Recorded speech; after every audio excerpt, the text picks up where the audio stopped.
Welcome to NLF English Medium High School. After a long time, we are going to perform lab activity in the second semester, lesson number 7, light.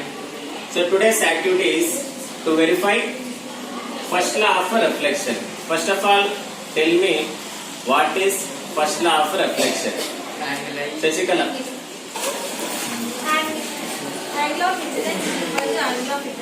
Angle of incidence is equal to angle of reflection. Sit down. Now to perform this activity, I would like to invite Maria Sujana. She will explain the activity and also verify whether angle I is equal to angle R or not. Okay na? Let's welcome her. Hey everyone, let me introduce myself to you. My name is B. Maria Sujana. I am studying 8th class. Today I am here to perform first law of reflection in physics. Here we start. First we have to take a white sheet and fix it to a drawing board or a table and close the cone openings except one in the middle. Here I have used white sheet to close the openings of one in the middle.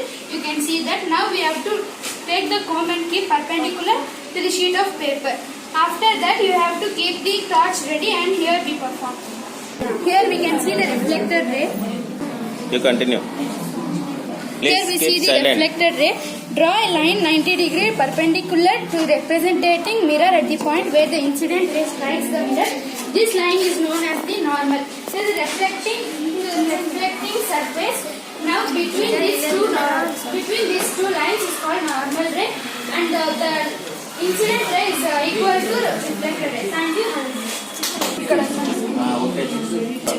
Draw a line making an angle of 90 degrees to the line representing the mirror at the point where the incident ray strikes the mirror. This line is known as the normal to the reflecting surface at that point. The angle between the normal and incident ray is called as angle of incidence. The angle between the normal and the reflected ray is known as the angle of reflection. So now you can see the incident ray and reflected ray. Okay na? Can you tell me what is the angle of incidence and angle of reflection?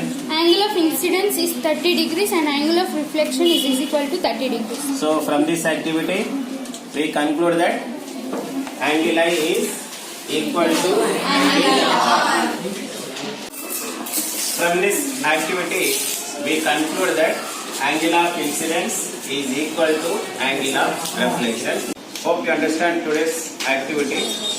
We will come back with another activity soon.